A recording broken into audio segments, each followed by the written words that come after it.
ಜೇನುಗೂಡಿಗೆ ಕೈ ಕಚ್ಚುತ್ತಾ ಸಿಹಿ ಸಿಗುತ್ತಾ ಸಿಎಂ ಕುರ್ಚಿ ಉಳಿಸಿಕೊಳ್ಳಲು ಜಾತಿ ಅಸ್ತ್ರ, ವಿರೋಧಿಗಳು ಮೇಲ್ವರ್ಗದವರು ಸುಮ್ಮನಿರ್ತಾರ. ಇದುವೇ ಚದುರಂಗದ ಮೊದಲ ಸ್ಟೋರಿ, ಜಾತಿ ಜೇನುಗೂಡು.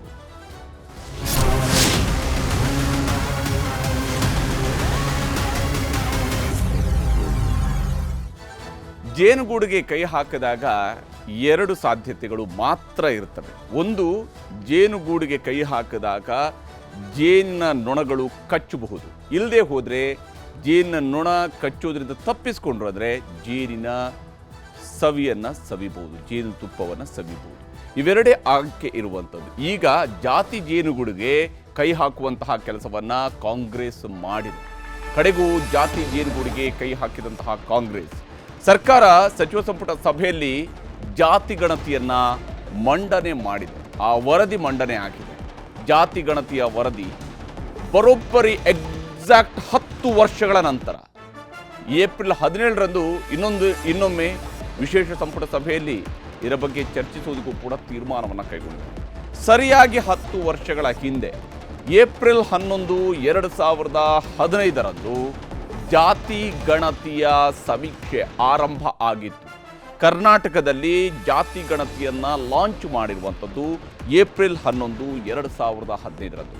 ಇವತ್ತು ಏಪ್ರಿಲ್ 11, 2025ರಂದು 10 ವರ್ಷಗಳ ಬಳಿಕ ಈ ಜಾತಿ ಗಣತಿಯ ವರದಿ ಸಚಿವ ಸಂಪುಟ ಸಭೆಯಲ್ಲಿ ಮಂಡನೆ ಆಗಿದೆ. ಅಲ್ಲಿಗೆ 10 ವರ್ಷಗಳು ಉರುಳಿದ ನಂತರ, ಅಂದರೆ ಕಾಲಚಕ್ರದ ಸುದೀರ್ಘ 10 ವರ್ಷಗಳು ಉರುಳಿದ ನಂತರ ಈಗ ಜಾತಿ ಜೇನುಗೂಡಿಗೆ ಕೈ ಹಾಕುವಂತಹ ಕೆಲಸವನ್ನು ಸರ್ಕಾರ ಮಾಡಿದೆ. ಯಾಕಂದರೆ ಇದು ಜೇನುಗೂಡಿನ ಸ್ವರೂಪದಲ್ಲೇ ಇತ್ತು. ಇದರಲ್ಲಿ ಚುಚ್ಚುವ ಕಚ್ಚುವ ಎಲ್ಲ ಅಪಾಯಗಳು ಕೂಡ ಸರ್ಕಾರಕ್ಕೆ ಇದ್ದೇ ಇತ್ತು. ಆದರೆ ಇದರಿಂದ ಒಂದಿಷ್ಟು ಲಾಭ ಸಿಗಬಹುದು, ರಾಜಕೀಯವಾದಂತಹ ಲಾಭವೂ ಕೂಡ ಆಗಬಹುದು ಅನ್ನೋ ದೂರದ ಲೆಕ್ಕಾಚಾರ ಸಿಎಂ ಸಿದ್ದರಾಮಯ್ಯನವರಲ್ಲಿ ಅತ್ಯಂತ ದೃಢವಾಗಿತ್ತು, ಅತ್ಯಂತ ಬಲವಾಗಿತ್ತು. ಈ ಕಾರಣಕ್ಕಾಗಿಯೇ ಜಾತಿ ಜೇನುಗೂಡಿಗೆ ಕೈ ಹಾಕಿದ್ದಾರೆ. ಮತ್ತು ಇದನ್ನ ಹಿಂದೆ ಸಿದ್ದರಾಮಯ್ಯನವರು ಈ ಜಾತಿ ಜೇನುಗೂಡಿಗೆ ಕೈ ಹಾಕುವ ಸಂದರ್ಭದಲ್ಲಿ, ಅಂದರೆ 2014ರಲ್ಲಿ ಇದರ ಬಗ್ಗೆ ತೀರ್ಮಾನವನ್ನು ಕೈಗೊಂಡು 2015ರಲ್ಲಿ ಜಾತಿ ಗಣತಿಯನ್ನು ಆರಂಭಿಸಿದ ಸಂದರ್ಭಗಳಲ್ಲಿ ಸಿದ್ದರಾಮಯ್ಯನವರು ನಿಜವಾದಂಥ ಅರ್ಥದಲ್ಲಿ ಏಕಾಂಗಿಯಾಗಿದ್ದರು ಜಾತಿ ಗಣತಿಯ ವಿಚಾರಕ್ಕೆ. ಯಾಕಂದರೆ ಅವತ್ತು ಸಿದ್ದರಾಮಯ್ಯನವರು ಮಾತ್ರ ಅದನ್ನು ಬಲವಾಗಿ ಪ್ರತಿಪಾದಿಸಿದ್ರು, ಸಿಎಂ ಹೇಳ್ತಿದ್ರು ಅನ್ನೋಂತಹ ಕಾರಣಕ್ಕಾಗಿ. ಯಾಕಂದರೆ ಅದನ್ನು ಅವತ್ತು ಕಾಂಗ್ರೆಸ್ ಮ್ಯಾನಿಫೆಸ್ಟೋದಲ್ಲಿ ಹೇಳಿರಲಿಲ್ಲ. ಆದರೆ ಜಾತಿ ಗಣತಿನ ಮಾಡಿದ್ರು. ನಂತರ ಈಗಿನ ಅವಧಿಗೆ ಬಂದಾಗ ಈಗ ಸಿದ್ದರಾಮಯ್ಯನವರು ಒಬ್ಬರಲ್ಲ, ಇದರಲ್ಲಿ ಕಾಂಗ್ರೆಸ್ ಕೂಡ ಪಾಲುದಾರ ಆಗುತ್ತೆ. ಯಾಕಂದರೆ ಕಾಂಗ್ರೆಸ್ ತನ್ನ ಪ್ರಣಾಳಿಕೆಯಲ್ಲೂ ಕೂಡ ಹೇಳ್ಕೊಂಡಿದೆ, ಜಾತಿ ಗಣತಿಯನ್ನು ನಾವು ಮಾಡಿಸ್ತೀವಿ, ಅದನ್ನು ಅಂಗೀಕಾರ ಮಾಡ್ತೀವಿ, ಅನುಷ್ಠಾನ ತರ್ತೀವಿ ಅಂತ ಹೇಳಿ. ಹೀಗಾಗಿನೇ ಈಗ ಜಾತಿ ಜನಗಣತಿಯ ವರದಿ ಇವತ್ತು ಸಂಪುಟ ಸಭೆಯಲ್ಲಿ ಓಪನ್ ಆಗಿದೆ. ಇಷ್ಟು ದಿವಸ ಮುಚ್ಚಿದ್ದಂತಹ ಬಾಕ್ಸ್ನಲ್ಲಿ ಮುಚ್ಚಿದ್ದಂತಹ ಜಾತಿ ಗಣತಿಯ ರಿಪೋರ್ಟ್ ತೆರೆದುಕೊಂಡಿದೆ. ಸಿಎಂ ಹಾಗೂ ಎಲ್ಲ ಸಚಿವರ ಮುಂದೆ ಇದನ್ನು ಓಪನ್ ಮಾಡಲಾಗಿದೆ. ಮತ್ತು ಸಂಪುಟ ಉಪಸಮಿತಿ ರಚನೆಗೆ ಕೆಲ ಸಚಿವರು ಆರಂಭದಲ್ಲೇ ಒಲವನ್ನು ತೋರಿಸಿದ್ದಾರೆ. ಅಂದರೆ ವರದಿ ಬರ್ತಾ ಇದ್ದಂಗೆನೆ ಇನ್ನೂ ಅದರಲ್ಲಿ ಏನಿದೆ ಅಂತೇಳಿ ಓದಿಲ್ಲ, ಇನ್ನೂ ಅದರ ಕೀ ಪಾಯಿಂಟ್ಸ್ ಏನು ಅಂತೇಳಿ ಗೊತ್ತಿಲ್ಲ. ಅಷ್ಟೊತ್ತಿಗೆ ಬೇಡ ಇದರ ಸಂಪುಟದ ಉಪಸಮಿತಿಗೆ ಕೊಡೋಣ ಅನ್ನುವಂಥದ್ರ ಬಗ್ಗೆ ಕೂಡ ಚರ್ಚೆಗಳಾಗಿದ್ದಾವೆ. ಆದರೆ ಯಾವುದೇ ಸ್ಪಷ್ಟ ತೀರ್ಮಾನ ಕೈಗೊಳ್ಳದೆ ಸಂಪುಟ ಸಭೆ ಮೊದಲು ಸಚಿವರೆಲ್ಲರೂ ಕೂಡ ವರದಿಯನ್ನು ಏನಿದೆ ಅನ್ನೋದನ್ನು ಗ್ಲಾನ್ಸ್ ಮಾಡೋಣ, ವರದಿಯಲ್ಲಿರುವಂಥ ಹೈಲೈಟ್ಸ್ ಏನಿದೆ ಅದನ್ನು ತಿಳ್ಕೊಳ್ಳೋಣ, ಅದಾದ ನಂತರ ಏನು ಮಾಡಬಹುದು ಅನ್ನೋದನ್ನು ತೀರ್ಮಾನಿಸೋಣ ಅನ್ನುವಂಥ ಕಡೆಗೆ ಬಂದಿದ್ದಾರೆ. ಇವತ್ತಿನ ಸಭೆಯಲ್ಲಿ ನಡೆದಿರುವಂಥದ್ದು ಜಾತಿ ಗಣತಿಯ ವರದಿಯ ಮಂಡನೆ ಮಾತ್ರ, ಅದರ ಆಚೆಗಿನ ಯಾವುದೇ ತೀರ್ಮಾನ ಆಗಿಲ್ಲ. ಆದರೆ ಕಡೆಗೂ ಮಂಡನೆ ಆಗಿರೋದ್ರಿಂದಾಗಿ ಇದು ಇವಾಗ ಸಾರ್ವಜನಿಕ ಸೊತ್ತಾಗ್ತಾ ಇದೆ. ಯಾಕಂದರೆ ಅದು ಕ್ಯಾಬಿನೆಟ್ನ ಮುಂದೆ ಬಂದಿರೋದ್ರಿಂದಾಗಿ ಈ ಮಂಡನೆ ಆಗಿರ್ತಕ್ಕಂಥ ವರದಿ ಮುಂದೆ ಇದು ಚರ್ಚೆಗೆ ಬರಲೇಬೇಕು. ಇದು ಸಂಪುಟ ಉಪಸಮಿತಿಯ ಮೂಲಕವಾಗಿ ಆದರೂ ಬರ್ಬೋದು, ಅಥವಾ ಶಾಸನ ಸಭೆಯ ಮೂಲಕವಾಗಿ ಆದರೂ ಬರ್ಬೋದು. ಏಪ್ರಿಲ್ 17ರಂದು ವಿಶೇಷ ಸಂಪುಟ ಸಭೆಯಲ್ಲಿ ಚರ್ಚೆಗೂ ಕೂಡ ತೀರ್ಮಾನವನ್ನು ಕೈಗೊಂಡಿದ್ದಾರೆ. ಅವತ್ತು ಅಂದರೆ ಮುಂದಿನ ಕ್ಯಾಬಿನೆಟ್ ಸಭೆಯಲ್ಲಿ ಇದರ ಬಗ್ಗೆ ವಿಸ್ತೃತವಾದಂತಹ ಚರ್ಚೆಯನ್ನು ನಡೆಸೋಣ ಅಂತೇಳಿ. ಇವತ್ತಿನ ದಿನವನ್ನು ಬಹುಶಃ ಸರ್ಕಾರ ಗೊತ್ತಿದ್ದು ಆಯ್ಕೆ ಮಾಡ್ಕೊಂಡಿದೆಯೋ, ಗೊತ್ತಿಲ್ಲದೆ ಆಯ್ಕೆ ಮಾಡ್ಕೊಂಡಿದೆಯೋ ಗೊತ್ತಿಲ್ಲ. ಆದರೆ ಇವತ್ತಿನ ದಿನವನ್ನು ಸರ್ಕಾರ ಆಯ್ಕೆ ಮಾಡ್ಕೊಂಡಿದ್ದು ಸರಿಯಾಗಿ 10 ವರ್ಷಗಳ ನಂತರದ ದಿವಸವನ್ನೇ ಆಯ್ಕೆ ಮಾಡಿಕೊಂಡಿದೆ ಜಾತಿ ಗಣತಿಯ ವಿಚಾರವನ್ನು. ಮತ್ತು ಏಪ್ರಿಲ್ ತಿಂಗಳನ್ನೇ ಯಾಕೆ ಆಯ್ಕೆ ಮಾಡಿಕೊಳ್ಳುತ್ತೆ ಸರ್ಕಾರ ಅಂತ ಹೇಳಿದರೆ, ಏಪ್ರಿಲ್ 14ರಂದು ಅಂಬೇಡ್ಕರ್ ಜಯಂತಿಯೂ ಕೂಡ ಇರುವಂತಹ ಕಾರಣಕ್ಕಾಗಿಯೂ ಕೂಡ ಇದು ಅತ್ಯಂತ ಮಹತ್ವದಾಗುತ್ತೆ. ಅಂಬೇಡ್ಕರ್ ಅವರ ಸ್ಮರಣೆ ಮಾಡುವಂತಹ ಸಂದರ್ಭದಲ್ಲಿನೇ ಈ ಗಣತಿ ವರದಿ ಸರ್ಕಾರ ತನ್ನ ಮೀಸಲಾತಿಯನ್ನು ಸಮರ್ಪಕವಾಗಿ ಹಂಚಿಕೆ ಮಾಡುವಂತಹ ನಿಟ್ಟಿನಲ್ಲೂ ಕೂಡ ಅತ್ಯಂತ ಮಹತ್ವದ ಅಸ್ತ್ರ ಆಗಬಹುದು, ವಸ್ತು ಆಗಬಹುದು, ಅಂಶ ಆಗಬಹುದು. ಜಾತಿಗಣತಿ ವಿಚಾರವಾಗಿ ಚರ್ಚಿಸಲು ವಿಶೇಷ ಸಭೆಯನ್ನು ಕೂಡ ಕರೆಯಲಾಗಿದೆ. ಇಲ್ಲಿ ಕೆಲವೊಂದು ಮುಖ್ಯವಾದಂಥ ಅಂಶಗಳನ್ನು ನಾವು ಗಮನಿಸಲೇಬೇಕು. ವಿಶೇಷವಾಗಿ ಈ ಒಂದು ವಿಚಾರಕ್ಕೆ ಸಂಬಂಧಪಟ್ಟಂತೆ ಯಾವ ಸ್ವರೂಪದಲ್ಲಿ ಸರ್ಕಾರ ಜಾತಿ ಗಣತಿಯನ್ನು ಮಂಡನೆ ಮಾಡಿದ ನಂತರ ಮುಂದಿನ ಪ್ರಕ್ರಿಯೆಗಳು ಏನಾಗ್ತವೆ ಅನ್ನೋದು ಬಹಳ ಮುಖ್ಯ ಆಗುತ್ತೆ. ಇಂದು ಅಥವಾ ನಾಳೆ ಸಚಿವರುಗಳಿಗೆ ವರದಿ ಮತ್ತು ಅದರ ಅಧ್ಯಯನಕ್ಕೆ ಸಂಬಂಧಪಟ್ಟಂಥ ಎಲ್ಲ ಅಂಶಗಳನ್ನು ಕೂಡ ಒದಗಿಸಲಾಗುತ್ತೆ. ಅವರೆಲ್ಲರೂ ಕೂಡ ಇದನ್ನು ಎಲ್ಲ ಸಚಿವರು ಓದ್ತಾರೆ ಅಂತೇಳಿ ಅಲ್ಲ, ಎಲ್ಲ ಸಚಿವರಿಗೂ ವರದಿಗಳು ಹೋಗ್ತವೆ. ಅದರಲ್ಲಿ ಯಾರು ಆಸಕ್ತರು ಇರ್ತಾರೋ ಅಂಥವ್ರು ಓದ್ಕೊಳ್ತಾರೆ, ಅವರ ಅಭಿಪ್ರಾಯವನ್ನು ಸ್ಪಷ್ಟವಾಗಿ ತಿಳಿಸ್ತಾರೆ. ಮತ್ತು ಇದು ಜಾತಿ ಗಣತಿ ಆಗಿರೋದ್ರಿಂದಾಗಿ ಪ್ರತಿಯೊಬ್ಬ ಸಚಿವರು ಕೂಡ, ಯಾಕಂದರೆ ಅವರೆಲ್ಲರೂ ಕೂಡ ರಾಜಕಾರಣಿಗಳೇ ಆಗಿರೋದ್ರಿಂದಾಗಿ ಅವರವರ ಕ್ಷೇತ್ರಗಳ ಜನರ ಹಿತಾಸಕ್ತಿಯ ದೃಷ್ಟಿಯಿಂದ ಕೂಡ ಓದಲೇಬೇಕಾಗತ್ತೆ. ಏಪ್ರಿಲ್ 17ರ ವಿಶೇಷ ಸಂಪುಟ ಸಭೆಯಲ್ಲಿ ಇದರ ಬಗ್ಗೆ ಚರ್ಚೆಯನ್ನು ನಡೆಸಲಾಗುತ್ತೆ. ಅಲ್ಲಿ ಅಂತಿಮ ತೀರ್ಮಾನಕ್ಕೆ ಬರಬಹುದು. ಸಚಿವರ ಸಮ್ಮತಿ ಮೇರೆಗೆ ಅನುಮೋದನೆಯನ್ನು ಪಡ್ಕೊಳ್ಳುವಂತಹ ಸಾಧ್ಯತೆಯೂ ಕೂಡ ದಟ್ಟವಾಗಿ ಇರುವಂಥದ್ದು. ಅಂದರೆ ಸಂಪುಟ ಮೊದಲು ವರದಿಯನ್ನು ಅನುಮೋದನೆ ಮಾಡಿಕೊಳ್ಬೇಕು, ಅಂಗೀಕರಿಸಬೇಕು. ಅಂದರೆ ನಾವು ಈ ವರದಿಯನ್ನು ಸ್ವೀಕರಿಸಿದ್ದೇವೆ ಅಂತ ಒಂಥರ ಸ್ವೀಕೃತಿ ಪತ್ರ ಕೊಟ್ಟಂಗೆ ಅದನ್ನು ಅಂಗೀಕಾರ ಮಾಡಿದ ನಂತರ ಉಳಿದಂತಹ ಅಂಶಗಳ ಬಗ್ಗೆ ಚರ್ಚೆ ಆಗುತ್ತೆ. ಅಧಿವೇಶನದಲ್ಲಿ ಅದರ ಚರ್ಚೆಗೂ ಕೂಡ ಅವಕಾಶ ಇದ್ದೇ ಇರುತ್ತೆ. ಅಂದರೆ ಸಂಪುಟ ಒಮ್ಮೆ ಒಪ್ಪಿಕೊಂಡ್ರೆ ಅದರಲ್ಲಿರುವಂಥ ಶಿಫಾರಸುಗಳನ್ನು ನೇರವಾಗಿ ಸಂಪುಟ ಅಂಗೀಕಾರ ಮಾಡಬಹುದು, ಅಥವಾ ಸಂಪುಟ ಅದನ್ನು ಉಪಸಮಿತಿಯನ್ನು ಒಪ್ಪಿಸಿ ಅದರ ಮೂಲಕವಾಗಿ ಇಡ್ಬೋದು, ಅಥವಾ ದತ್ತಾಂಶಗಳ ಬಗ್ಗೆ ಸಾರ್ವಜನಿಕರಿಂದ ಆಕ್ಷೇಪಗಳನ್ನು ಸ್ವೀಕರಿಸಬಹುದು. ಏನಾದರೂ ಲೋಪದೋಷಗಳು ಈಗಾಗಲೇ ನೀವು ಹೇಳ್ತಾ ಇದ್ದಾರಲ್ಲ, ಇದರಲ್ಲಿ ಲೋಪ ಇದೆ, ಇದು ವೈಜ್ಞಾನಿಕವಾಗಿ ಆಗಿಲ್ಲ, ಹಾಗಿಲ್ಲ, ಹೀಗಿಲ್ಲ ಅನ್ನುವಂಥದ್ದೆಲ್ಲ ಹೇಳ್ತಿದಾರಲ್ಲ, ಏನಿದೆ ಅಂಕಿಅಂಶ ಆ ದತ್ತಾಂಶಗಳಲ್ಲಿರುವಂಥದ್ದು ನಿಜಕ್ಕೂ ಕೂಡ ಹೋಬಳಿ ಈಗ ಸರ್ಕಾರ ಕ್ಲೈಮ್ ಮಾಡ್ಕೊಂಡಿರೋ ಪ್ರಕಾರ, ಹಿಂದಿನ ಸಮಾಜ ಕಲ್ಯಾಣ ಸಚಿವರಾಗಿದ್ದಂಥ ಆಂಜನೇಯ ಅವರು ಕೂಡ ಕ್ಲೈಮ್ ಮಾಡ್ಕೊಂಡಿದ್ದಂತಹ ಪ್ರಕಾರ, ಆಗ ಪ್ರತಿ ಹೋಬಳಿ ಅಥವಾ ಪ್ರತಿ ಹಳ್ಳಿಯ ಸಂಬಂಧಪಟ್ಟಂಥ ಡಾಟಾ ಕೂಡ ಸಿಗುತ್ತೆ ಅಂತ ಹೇಳಿ. ಅಂದರೆ ಒಂದು ಹಳ್ಳಿಯಲ್ಲಿರುವಂತಹ ಜನರ ಜಾತಿಯ ಲೆಕ್ಕಾಚಾರಗಳು, ಶೈಕ್ಷಣಿಕ ಮಟ್ಟ, ಆರ್ಥಿಕ ಮಟ್ಟ, ಸಾಮಾಜಿಕ ಮಟ್ಟ, ಇವುಗಳ ಬಗ್ಗೆ ಡೀಟೇಲ್ಸ್ ಡಾಟಾ ಸಿಗುತ್ತೆ ಅಂತೇಳಿ ಸಾರ್ವಜನಿಕರ ಆಕ್ಷೇಪ ಅಭಿಪ್ರಾಯವನ್ನು ಸಂಗ್ರಹಿಸಿ ಮುಂದೆ ತೀರ್ಮಾನಗಳನ್ನು ಕೈಗೊಳ್ಳಬಹುದು. ಅಧಿವೇಶನದ ಚರ್ಚೆ ಬಳಿಕ ವರದಿಯ ಶಿಫಾರಸುಗಳನ್ನು ಅಂಗೀಕಾರ ಕೂಡ ಮಾಡಬಹುದು. ಅಂದರೆ ಎಲ್ಲ ಶಿಫಾರಸುಗಳನ್ನು ಅಂಗೀಕಾರ ಮಾಡ್ತಾರೆ ಅಂತ ಹೇಳಿಲ್ಲ, ಆದರೆ ಕೆಲವು ಶಿಫಾರಸುಗಳನ್ನು ಕೈ ಬಿಡಬಹುದು, ಅಥವಾ ಅದನ್ನು ಪರಿಶೀಲಿಸಬಹುದು, ಅಥವಾ ಅದನ್ನು ಉತ್ತಮಪಡಿಸಬಹುದು. ಈ ರೀತಿಯಾದಂಥ ಅವಕಾಶಗಳು ಸರ್ಕಾರಕ್ಕೆ ಇದ್ದೇ ಇರುತ್ತೆ.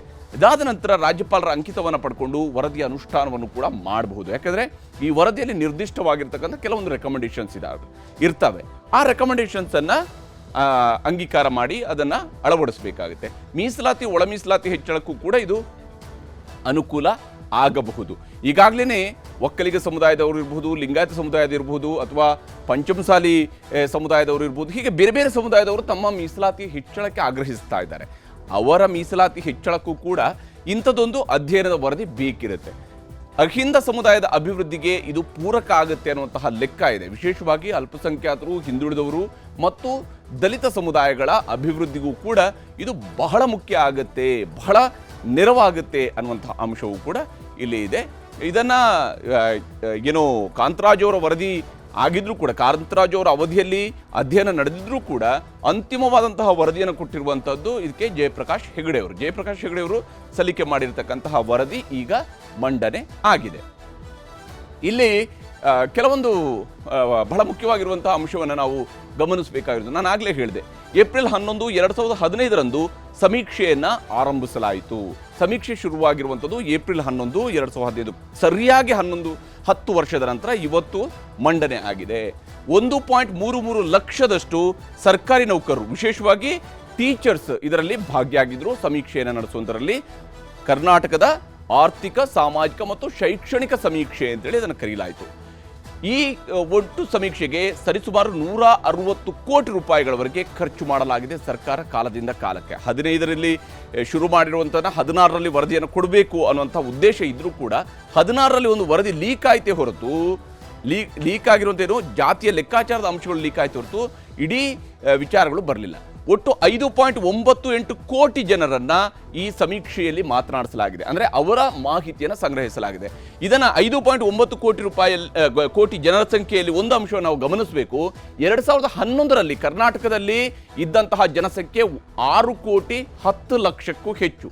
ಆದರೆ 6,10,00,000ದಷ್ಟು ಜನರನ್ನು ಕೂಡ ಈ ಸಮೀಕ್ಷೆಯಲ್ಲಿ ಮಾತನಾಡಿಸಲಾಗಿಲ್ಲ. ಆದರೆ ಈ ಸಮೀಕ್ಷೆ ನಡೆಸಿರುವಂತಹ ಸಮಿತಿನೇ ಒಪ್ಪಿಕೊಂಡಿರೋ ಪ್ರಕಾರ, ಹಿಂದುಳಿದ ವರ್ಗಗಳ ಆಯೋಗವೇ ಒಪ್ಪಿಕೊಂಡಿರೋ ಪ್ರಕಾರ ಸರಿಸುಮಾರು 32 ಲಕ್ಷ ಜನರನ್ನ ಸಮೀಕ್ಷೆಯಲ್ಲಿ ಅವರು ರೆಸ್ಪಾಂಡ್ ಮಾಡಿಲ್ಲ. ಸರಿಸುಮಾರು 32 ಲಕ್ಷದಷ್ಟು ಜನ ಈ ಒಂದು ಸಮೀಕ್ಷೆಯಲ್ಲಿ ಪಾಲ್ಗೊಂಡಿರಲಿಲ್ಲ. ಅವರು ಸಮೀಕ್ಷೆಯಿಂದ ಹೊರಗುಳಿದ್ದಾರೆ. ಅದು ನಾನಾ ಕಾರಣಗಳಿರ್ತವೆ. ವಿಶೇಷವಾಗಿ ಇದರಲ್ಲಿ ಹೆಚ್ಚಿನ ಜನ ಮಿಸ್ ಆಗಿರುವಂಥದ್ದು ಬೆಂಗಳೂರಿನಲ್ಲಿ ಅನ್ನುವಂಥ ಒಂದು ಅಭಿಪ್ರಾಯ ಕೂಡ ಇತ್ತು. ಯಾಕಂದರೆ ದೊಡ್ಡ ದೊಡ್ಡ ಅಪಾರ್ಟ್ಮೆಂಟ್ಗಳಲ್ಲಿದ್ದಂಥವರು ಸಮೀಕ್ಷೆಗೆ ಹೋದಂತಹ ಟೀಚರ್ಸನ್ನು ಒಳಗಡೆ ಬಿಟ್ಕೊಂಡಿರಲಿಲ್ಲ, ಸಮೀಕ್ಷೆಯ ತಂಡಗಳವರನ್ನ ಒಳಗಡೆ ಬಿಟ್ಕೊಂಡಿಲ್ಲ. +or -5% ಆಗಿದೆ ಈ ಸಮೀಕ್ಷೆಯಲ್ಲಿ ಅನ್ನೋದನ್ನು ಹೇಳ್ಕೊಂಡಿದ್ದಾರೆ. 1351 ಜಾತಿಗಳ ಸಂಖ್ಯೆಯನ್ನು ಇದರಲ್ಲಿ ಗುರುತಿಸಲಾಗಿದೆ. ಹಿಂದುಳಿದ ವರ್ಗಗಳ ಆಯೋಗದ ಬಹಳ ಮುಖ್ಯವಾದಂತಹ ಕೆಲಸ ಏನಾಗುತ್ತೆ ಅಂತೇಳಿ ಜಾತಿಗಳ ಗುರುತಿಸುವಿಕೆ ಆಗುತ್ತೆ. ಅದರಲ್ಲಿ 1351 ಜಾತಿಗಳನ್ನು ಗುರುತಿಸಲಾಗಿದೆ. 192 ಹೊಸದಾಗಿ ದಾಖಲಾಗಿರುವಂತಹ ಜಾತಿಗಳ ಸಂಖ್ಯೆಯೂ ಕೂಡ ಇದೆ. ಹೊಸದಾಗಿ 192 ಜಾತಿಗಳ ಸಂಖ್ಯೆ ಆ್ಯಡ್ ಆಗಿದೆ ಕರ್ನಾಟಕದಲ್ಲಿ. ಇದು ಯಾಕೆ ಹೀಗೆ ಆ್ಯಡ್ ಆಗುತ್ತೆ ಅಂತ ಹೇಳಿದ್ರೆ, ನಾನಾ ಸಂದರ್ಭಗಳಲ್ಲಿ ನಾನಾ ಸಮುದಾಯಗಳವರ ಹೆಸರುಗಳು ಬೇರೆ ಜಾತಿಗಳಲ್ಲಿ ನಮೂದಾಗಿರುವಂತಹ ಸಾಧ್ಯತೆಗಳು ಕೂಡ ಇರುತ್ತೆ. ಹಾಗಾಗಿ ಇಂತಹ ಜಾತಿ ಸಮೀಕ್ಷೆಯ ಸಂದರ್ಭದಲ್ಲಿ ಅದು ಪ್ರತ್ಯೇಕಗೊಳ್ಳುತ್ತೆ. 816 ಗುರುತಿಸಿರುವಂತಹ ಇತರೆ ಹಿಂದುಳಿದ ಜಾತಿಗಳು ಇದ್ದಾವೆ. ಇತರೆ ಹಿಂದುಳಿದ ಜಾತಿಗಳಲ್ಲಿ 816 ಇದ್ದಾವೆ. 80 ಜಾತಿಗಳು, ನೋಡಿ ಇದು ಬಹಳ ಇಂಪಾರ್ಟೆಂಟ್ ಆಗಿರುವಂತಹ ಒಂದು ಅಂಶ ಇರುವಂಥದ್ದು.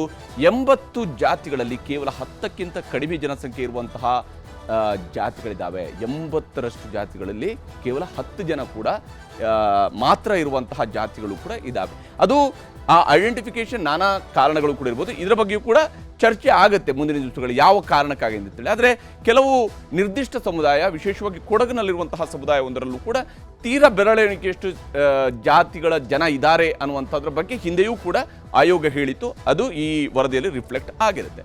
ಇನ್ನು ಕರ್ನಾಟಕದಲ್ಲಿ ದಲಿತರ ಪ್ರಮಾಣ ಅತಿ ಹೆಚ್ಚು, SC ಪ್ರಮಾಣ ಅತಿ ಹೆಚ್ಚು ಅನ್ನೋದು ಇದು ಕರ್ನಾಟಕದ ಒಟ್ಟು ನಮ್ಮಲ್ಲಿ ಇರುವಂತಹ ಸೆನ್ಸಸ್ನ ಪ್ರಕಾರವಾಗಿರ್ತಕ್ಕಂತಹ ಒಟ್ಟು ವರದಿಗಳ ಪ್ರಕಾರವೂ ಕೂಡ ಶೆಡ್ಯೂಲ್ಡ್ ಕ್ಯಾಸ್ಟ್ ಇದು ಅತಿ ಹೆಚ್ಚು ಇರುವಂತಹ ಜನಸಮುದಾಯ ಅಂತ ಹೇಳಿ. ಇನ್ನು ಕುರುಬರು ಅತ್ಯಂತ ಹಿಂದುಳಿದ ವರ್ಗ ಅನ್ನುವಂಥದ್ದನ್ನ ಉಲ್ಲೇಖ ಮಾಡಲಾಗಿದೆ. ಈ ಅಂಶ ಇದೆಯಲ್ಲ, ಇದು ಕೂಡ ಮ್ಯಾಟರ್ ಆಫ್ ಡಿಬೇಟ್. ಇದರ ಬಗ್ಗೆಯೂ ಕೂಡ ಚರ್ಚೆ ಆಗಬೇಕಾಗತ್ತೆ. ಕುರುಬರ ಸಮುದಾಯಕ್ಕೆ ಮಾತ್ರ ಅತ್ಯಂತ ಹಿಂದುಳಿದ ವರ್ಗ ಅಂತ ಯಾವ ಕಾರಣಕ್ಕಾಗಿ ಅದನ್ನ ಈ ಹಿಂದುಳಿದ ವರ್ಗಗಳ ಆಯೋಗ ಗುರುತಿಸಿದೆ ಅನ್ನೋಂಥದ್ದು ಕೂಡ ಡಿಬೇಟ್ ಆಗಬಹುದಾಗಿರುವಂಥ ಒಂದು ಸಂಗತಿ ಆಗಿದೆ. ಯಾಕಂದರೆ ಕರ್ನಾಟಕದ ಜಾತಿ ವ್ಯವಸ್ಥೆ ಒಳಗಡೆ ಹಿಂದೂಗಳಲ್ಲಿರುವಂತಹ ಜಾತಿಗಳಲ್ಲಿ 3ನೇ ಅತಿ ದೊಡ್ಡ ಜಾತಿ ಅಂತೇಳಿ ಗುರುತಿಸಿರುವಂಥದ್ದು ಕುರುಬ ಸಮುದಾಯವನ್ನು. ಹೀಗಾಗಿ ಕುರುಬ ಸಮುದಾಯದ ಒಟ್ಟು ಆರ್ಥಿಕ ಮತ್ತು ಸಾಮಾಜಿಕ ಶೈಕ್ಷಣಿಕ ಹಿಂದುಳಿಕೆಯ ಬಗ್ಗೆಯೂ ಕೂಡ ಇದು ಬಹಳ ಮುಖ್ಯವಾದಂಥ ಅಂಶ ಆಗಿದೆ. ಇನ್ನು ಸೋರಿಕೆ ಆಗಿರ್ತಕ್ಕಂತಹ ವರದಿಯ ಒಂದಿಷ್ಟು ಮಾಹಿತಿ 2016 ಏಪ್ರಿಲ್ 14ನೇ ತಾರೀಕಿನಂದು ಸೋರಿಕೆ ಆಗಿತ್ತು. ಅವತ್ತು ಅಂದರೆ ಎಕ್ಸಾಕ್ಟ್ ಆಗಿ 1 ವರ್ಷದ ನಂತರ ವರದಿ ಶುರುವಾಗಿ 1 ವರ್ಷದ ನಂತರ ಸೋರಿಕೆ ಆಗಿತ್ತು.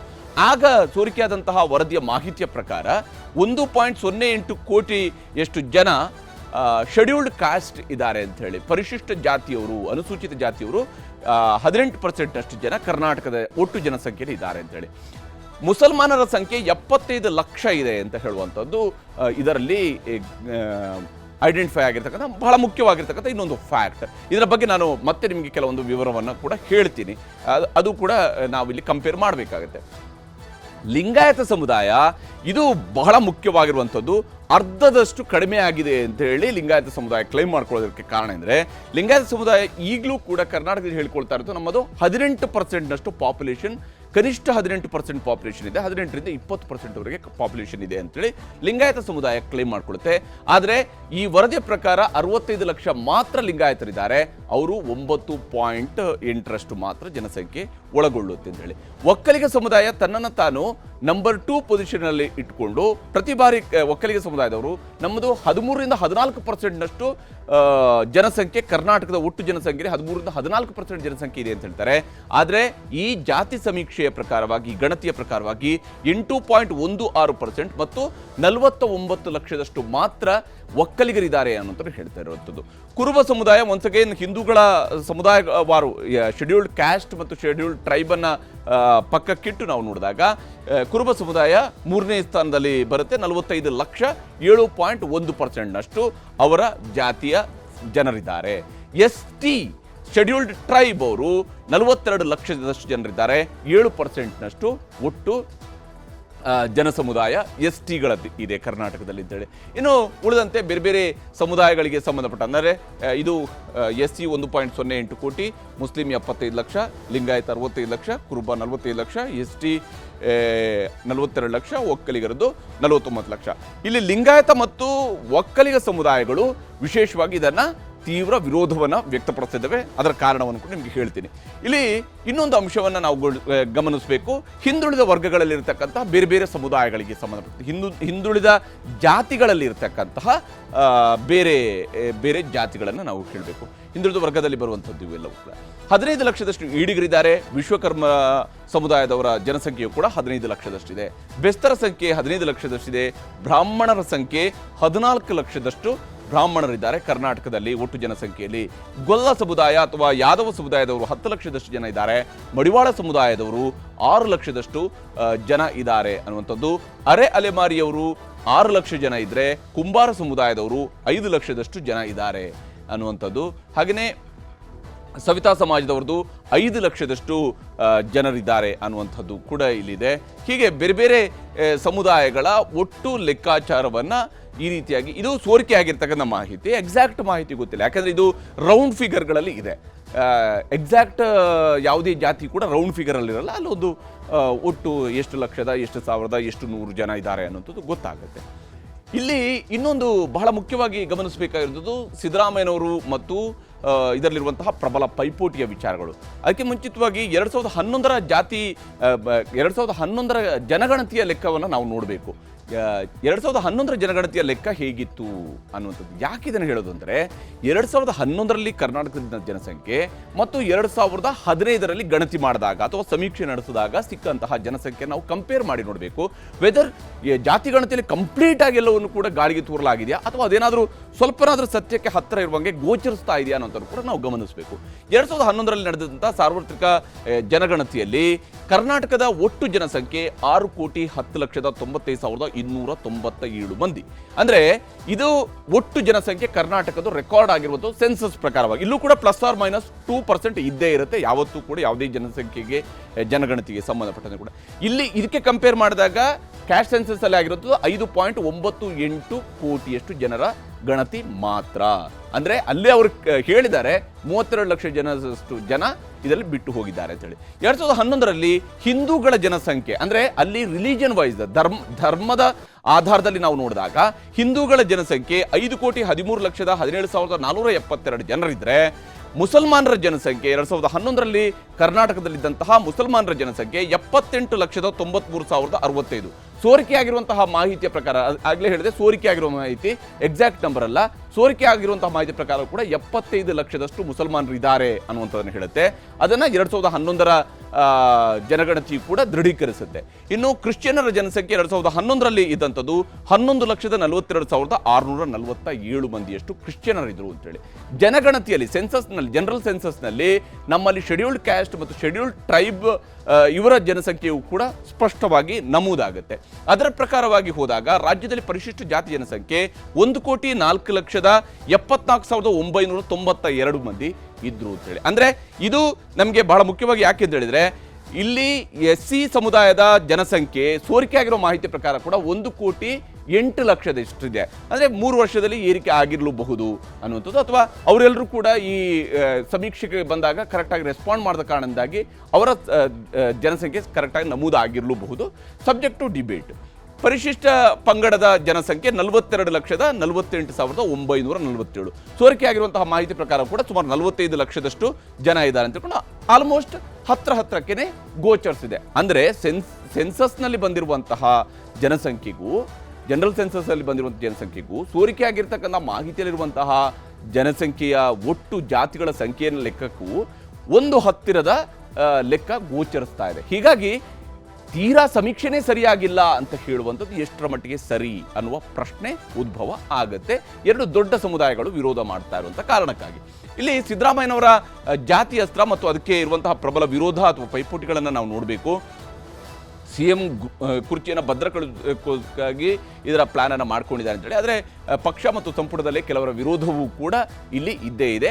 ಸಿದ್ದರಾಮಯ್ಯನವ್ರಿಗೆ ಇದು ವೈಯಕ್ತಿಕವಾಗಿ ಅವರಿಗೆ ಅದು ಲಾಭವನ್ನು ತಂದು ಕೊಡಬಹುದು, ಆದರೆ ಪಕ್ಷದ ಒಳಗಡೆ ವಿರೋಧ ಇದೆ. ಅಹಿಂದ ಬಲ ಹೆಚ್ಚಿಸಿಕೊಳ್ಳಲು ತಂತ್ರಗಾರಿಕೆ ಆಗುತ್ತೆ. ಯಾಕೆಂದರೆ ಇದರಲ್ಲಿ ದಲಿತ ಸಮುದಾಯ ನಂಬರ್ 1 ಪೊಸಿಷನ್ ಇರುವಂಥ ಅಥವಾ ಅಲ್ಪಸಂಖ್ಯಾತ ಸಮುದಾಯಗಳು ಮತ್ತು ಹಿಂದುಳಿದ ವರ್ಗದವರು ಇವರೆಲ್ಲರೂ ಕೂಡ ಕನ್ಸಾಲಿಡೇಟ್ ಆದಾಗ ಎಷ್ಟು ದೊಡ್ಡ ಜನ ಸಮುದಾಯ ಕ್ರಿಯೇಟ್ ಆಗುತ್ತೆ ಕರ್ನಾಟಕದಲ್ಲಿ ಅನ್ನೋಂಥ ವಿಚಾರ ಕೂಡ ಬರುತ್ತೆ. ಒಕ್ಕಲಿಗ ಮತ್ತು ಲಿಂಗಾಯತ ನಾಯಕರ ತೀವ್ರ ವಿರೋಧ ಇದ್ದೇ ಇದೆ. ಯಾಕಂದರೆ ಇದುವರೆಗೂ ಕೂಡ ಜಾತಿವಾರು ವಿಚಾರಗಳಿಗೆ ಬಂದಾಗ ಕ್ಯಾಬಿನೆಟ್ನಲ್ಲಿರುವಂಥ ರೆಪ್ರೆಸೆಂಟೇಷನನ್ನು ನಾವು ನೋಡಿದಾಗಲೂ ಕೂಡ 16% 22%ವರೆಗೆ ಈ ಸಮುದಾಯಗಳವರು ತಮ್ಮ ಒಂದು ಪ್ರಾತಿನಿಧ್ಯವನ್ನು ಕ್ಯಾಬಿನೆಟ್ನಲ್ಲಿ ಹೊಂದಿದ್ದಾರೆ ಅಂತ ಹೇಳಿ ಅಹಿಂದ ಮತಗಳೇ ನಿರ್ಣಾಯಕ ಅನ್ನುವಂತಹ ಸಂದೇಶವನ್ನು ಈ ಜಾತಿಗಣತಿ ವರದಿ ಮೂಲಕವಾಗಿ ಸಿದ್ದರಾಮಯ್ಯನವರು ರವಾನೆ ಮಾಡಬಹುದು. ಮೇಲ್ವರ್ಗಗಳ ಶಕ್ತಿ ಕುಂದುವಂತಹ ಭೀತಿ ಸಹಜವಾಗಿಯೇ ದೊಡ್ಡ ಸಮುದಾಯಗಳವರಿಗೆ ಇದ್ದೇ ಇದೆ, ಪ್ರಬಲ ಸಮುದಾಯದವರಿಗೆ ಇದ್ದೇ ಇದೆ, ಅಥವಾ ಇವರನ್ನ ಡಾಮಿನೆಂಟ್ ಕಮ್ಯುನಿಟೀಸ್ ಅಂತ ಏನು ಹೇಳ್ತೀವಿ ಅವ್ರಿಗೆ ಇದ್ದೇ ಇರುತ್ತೆ. ಇನ್ನು ಕಾಂಗ್ರೆಸ್ ಮತ ಬ್ಯಾಂಕ್ ಗಟ್ಟಿಯಾಗುತ್ತೆ ಅನ್ನುವಂಥದ್ದು ಸಿದ್ದರಾಮಯ್ಯನವರ ಜಾತಿ ಲೆಕ್ಕಾಚಾರ. ಆದರೆ ಪ್ರಬಲ ಪಟ್ಟ ಕಳಚುವಂಥ ಆತಂಕ ಈ ಪ್ರಬಲ ಸಮುದಾಯದಲ್ಲಿ ಇರೋದ್ರಿಂದಾಗಿ ಮತ್ತದು ಮುಂದುವರಿದು ಮುಂದಿನ ದಿವಸಗಳಲ್ಲಿ ಯಾರೋ ಒಕ್ಕಲಿಗರು ಅಥವಾ ಲಿಂಗಾಯತ ನಾಯಕರು ತಾವು ಮುಖ್ಯಮಂತ್ರಿ ಆಗಬೇಕು ಅನ್ನೋದನ್ನು ಕ್ಲೇಮ್ ಮಾಡಿದಾಗ ಆಗ ಅವ್ರಿಗೆ ಹಿನ್ನಡೆಯಾಗುವಂಥ ಆತಂಕವೂ ಕೂಡ ಕಾಂಗ್ರೆಸ್ನಲ್ಲಿರುವಂತಹ ಈ ಸಮುದಾಯಗಳ ನಾಯಕರಲ್ಲೇ ಇದೆ. ಇನ್ನು ವಿರೋಧಿಗಳು ವಿಪಕ್ಷಗಳಿಗೆ ಎಚ್ಚರಿಕೆಯನ್ನು ಕೊಡೋದಕ್ಕೆ ಸಿದ್ದರಾಮಯ್ಯನವರಿಗೆ ಇದು ಸಹಾಯ ಮಾಡ್ಬೋದು. ಇದು ಸಿದ್ದರಾಮಯ್ಯನವರಿಗೆ ವೈಯಕ್ತಿಕವಾಗಿ ಲಾಭವಾಗಬಹುದೇ ಹೊರತು ಇಲ್ಲಿ ಅದೇ ಕಾಂಗ್ರೆಸ್ನಲ್ಲಿರುವಂತಹ ಒಕ್ಕಲಿಗ ಅಥವಾ ಲಿಂಗಾಯತ ಸಮುದಾಯದ ನಾಯಕರುಗಳಿಗೆ ಅದು ಅಷ್ಟು ಲಾಭ ತಂದು ಕೊಡಲಿಕ್ಕಿಲ್ಲ. ಹೀಗಾಗಿ ಅವ್ರು ಹೇಳ್ತಾ ಇದ್ದಾರೆ ಇದು ವೈಜ್ಞಾನಿಕವಾಗಿ ನಡೆದಿಲ್ಲ ಅಂತ ಹೇಳ್ತಾ ಇದ್ದಾರೆ. ವೈಜ್ಞಾನಿಕ ಹೇಗೆ ಆಗಬೇಕು, ಯಾವ ಜಾತಿಯನ್ನು ಖುಷಿಪಡಿಸೋದಕ್ಕಾಗಿ ವೈಜ್ಞಾನಿಕ ಸಮೀಕ್ಷೆಯನ್ನು ಯಾವ ರೀತಿಯಾಗಿ ಮಾಡಬೇಕು ಅನ್ನೋಂಥ ಪ್ರಶ್ನೆ ಕೂಡ ಇದ್ದೇ ಇರುತ್ತೆ. ಇಲ್ಲಿ ಪ್ರಮುಖ ಸಚಿವರುಗಳು ಇವತ್ತು ಗೈರು ಹಾಜರಾಗಿದ್ದರು ಕೂಡ. ಎಸ್ ಮಲ್ಲಿಕಾರ್ಜುನ್ ಅವರು, ಅವರ ತಂದೆ ವೀರಶೈವ ಮಹಾಸಭಾದ ರಾಷ್ಟ್ರೀಯ ಅಧ್ಯಕ್ಷರು, ಅವರು ಇವತ್ತಿನ ಕ್ಯಾಬಿನೆಟ್ನಲ್ಲಿ ಭಾಗಿಯಾಗಿಲ್ಲ. ಶಾಮನೂರು ಶಿವಶಂಕರಪ್ಪ ಅವರು ತೀವ್ರ ವಿರೋಧಿಸ್ತಾ ಇದ್ದಾರೆ ಜಾತಿ ಗಣತಿಯನ್ನು, ನೆನಪಲ್ಲಿ ಇಟ್ಕೊಳ್ಬೇಕು. ಲಕ್ಷ್ಮೀ ಹೆಬ್ಬಾಳ್ಕರ್ ಅವರು, ಇವರು ಕೂಡ ಲಿಂಗಾಯತ ಸಮುದಾಯದವರು, ಮಹಿಳಾ ಮತ್ತು ಮಕ್ಕಳ ಕಲ್ಯಾಣ ಸಚಿವೆ, ಅವರು ಹಾಜರಾಗಲಿಲ್ಲ. ಡಾಕ್ಟರ್ MC ಸುಧಾಕರ್ ರೆಡ್ಡಿ ಒಕ್ಕಲಿಗ ಸಮುದಾಯದವರು, ಅವರು ಕೂಡ ಇವತ್ತಿನ ಸಭೆಗೆ ಹಾಜರಾಗಿರಲಿಲ್ಲ. ಇನ್ನು ಕೆ ವೆಂಕಟೇಶ್ ಅವರು ಕೂಡ ಬಂದಿರಲಿಲ್ಲ, ಒಕ್ಕಲಿಗ ಸಮುದಾಯದವರು. RB ತಿಮ್ಮಾಪುರ ಅವರು ಕೂಡ ಹಾಜರಿರಲಿಲ್ಲ, ಪರಿಶಿಷ್ಟ ಜಾತಿಗೆ ಸೇರಿದಂಥವರು. ಈಡಿಗ ಸಮುದಾಯಕ್ಕೆ ಸೇರಿರುವಂತಹ ಮಧು ಬಂಗಾರಪ್ಪ ಅವರು ಕೂಡ ಇವತ್ತಿನ ಕ್ಯಾಬಿನೆಟ್ ಸಭೆಗೆ ಗೈರು ಹಾಜರಾಗಿದ್ರು. ಇದೆಲ್ಲವೂ ಕೂಡ ಒಂದು ಭಾಗ. ಆದರೆ ಈಗ ಇರುವಂಥದ್ದು ಜಾತಿ ಜೇನುಗೂಡಿಗೆ ಕೈ ಹಾಕಿರುವಂಥ ಸಿದ್ದರಾಮಯ್ಯನವರಿಗೆ ಜೇನುತುಪ್ಪ ಸಿಗುತ್ತೋ ಅಥವಾ ಅದರ ಏಟು ಬೀಳುತ್ತೋ ಅಂತ ಹೇಳುವಂಥದ್ದು ಗೊತ್ತಾಗಬೇಕಾಗಿದೆ. ಅದು ಈಗಿರುವಂಥ ಬಹಳ ಕುತೂಹಲದ ಸಂಗತಿ ರಾಜ್ಯ ರಾಜಕೀಯದ ದೃಷ್ಟಿಯಿಂದ ಕೂಡ. ಎರಡನೇ ಸುದ್ದಿ ಕಡೆಗೆ ಹೋಗೋಣ. CM ರಾಜ್ಯಪಾಲರ ನಡುವಿನ ದಿಢೀರ್ ಸಭೆ ಯಾಕೆ? ಕಿಕ್ ಬ್ಯಾಕ್ ಆರೋಪಕ್ಕೆ ವಿವರಣೆ ಕೊಟ್ರ ಹೈಕಮಾಂಡ್ಗೂ CM ಹೇಳಿದ್ದೇನು? ಇದುವೇ ಚದುರಂಗದ ಎರಡನೇ ಸ್ಟೋರಿ. ರಾಜ್ಯಪಾಲರಿಗೆ CM ವಿವರಣೆ.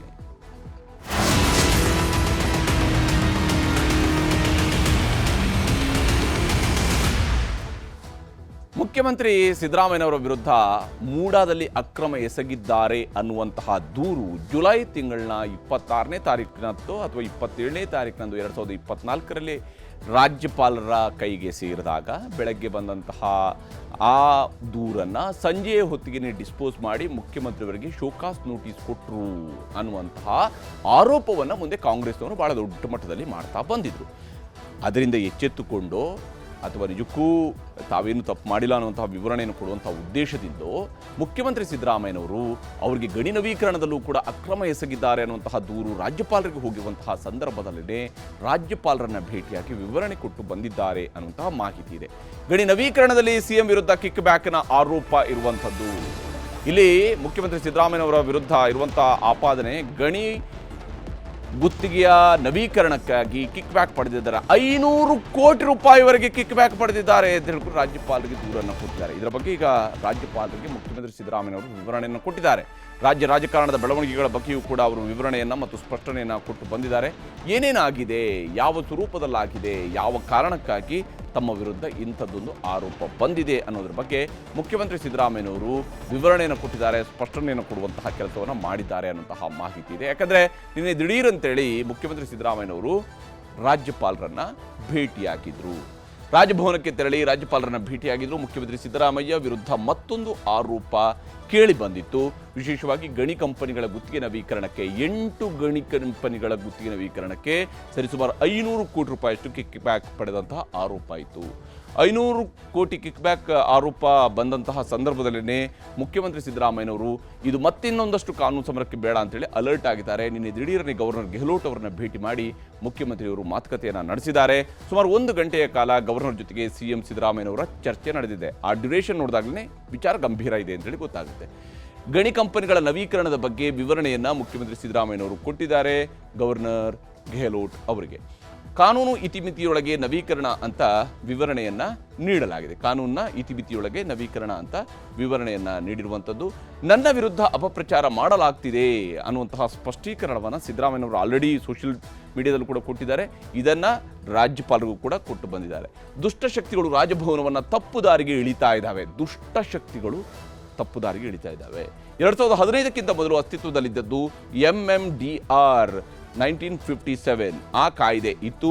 2015ಕ್ಕಿಂತ ಮೊದಲು ಈ ಕಾಯ್ದೆ ಪ್ರಕಾರ ನವೀಕರಣವು 20 ವರ್ಷಗಳಿಗೆ ಅನ್ವಯ ಆಗ್ತಾ ಇತ್ತು. ಅದರ ಪ್ರಕಾರವಾಗಿ ನಾವು ರಿನ್ಯೂವಲ್ ಮಾಡೋದಕ್ಕೆ ಹೊರಟಿದ್ವಿ. ಗಣಿಗುತ್ತಿಗೆಯ ನವೀಕರಣಕ್ಕೆ ಫಾರೆಸ್ಟ್ ಕ್ಲಿಯರೆನ್ಸ್ ಬೇಕಿತ್ತು ಅನ್ನುವಂತಹ ಅಂಶವನ್ನು ಕೂಡ ಉಲ್ಲೇಖ ಮಾಡಿದ್ದಾರೆ. ಇದಕ್ಕೆ ಷರತ್ತುಬದ್ಧ ತಾತ್ವಿಕ ಅನುಮೋದನೆಯನ್ನು ಮಾತ್ರ ಕೊಟ್ಟಿದ್ವಿ. ಯಾಕಂದರೆ ಅವರು ಎನ್ವಿರಾನ್ಮೆಂಟಲ್ ಕ್ಲಿಯರೆನ್ಸ್ ಪಡ್ಕೊಂಡು ಬಂದ ನಂತರ ಫೈನಲ್ ಅಪ್ರೂವಲ್ ಸಿಗ್ತಾ ಇತ್ತು.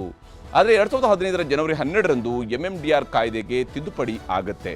ಆ ಕಾಯ್ದೆಗೆ ತಿದ್ದುಪಡಿ ಆದಂಥ ತಕ್ಷಣಕ್ಕೆ ನಾವು ನಂತರ ನಾನಾ ಹಂತದ ಪರಿಶೀಲನೆಯನ್ನು ಆಲ್ರೆಡಿ ಕೊಟ್ಟಿದ್ದಂತಹ ತಾತ್ವಿಕ ಅನುಮೋದನೆಗೆ ಸಂಬಂಧಪಟ್ಟಂತೆ ಪರಿಶೀಲನೆ ಮಾಡಲಾಯಿತು.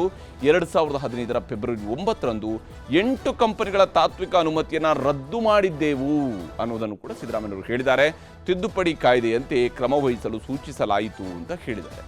ಸರ್ಕಾರದ ಬೊಕ್ಕಸಕ್ಕೆ ಯಾವುದೇ ರೀತಿಯಾದಂತಹ ನಷ್ಟ ಇದರಿಂದ ಆಗಿಲ್ಲ. 5,000 ಕೋಟಿ ರೂಪಾಯಿವರೆಗೆ ನಷ್ಟ ಆಗಿದೆ ಅಂತೇಳಿ ಈಗಾಗಲೇ ರಾಜ್ಯಪಾಲರಿಗೆ ಸಲ್ಲಿಕೆ ಆಗಿರುವಂಥ ದೂರಿನಲ್ಲಿ ಇರುವಂಥ ಅಂಶ.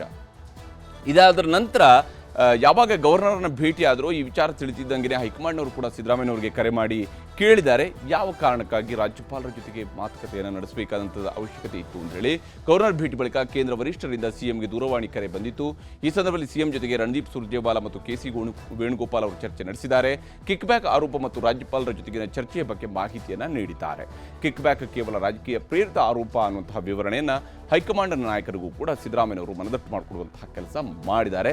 ಆದರೆ ಗವರ್ನರ್ ಕೇವಲ ಸಿಎಂ ಸಿದ್ದರಾಮಯ್ಯನವರ ವಿವರಣೆಗೆ ತೃಪ್ತರಾಗ್ತಾರಾ ಅಥವಾ ಕಾನೂನು ಇಲಾಖೆಯಿಂದ ಬರುವಂತಹ ಸಲಹೆಯ ಪ್ರಕಾರ ಮುಂದೇನಾದರೂ ಸಿದ್ದರಾಮಯ್ಯನವರ ವಿರುದ್ಧ ಪ್ರಾಸಿಕ್ಯೂಷನ್ಗೆ ಅನುಮತಿ ಕೊಡ್ತಾರಾ ಅಂತ ನೋಡಬೇಕಾಗಿದೆ. ಇದಾಗಿತ್ತು ಇವತ್ತಿನ ಚದುರಂಗ. ನಮಸ್ಕಾರ.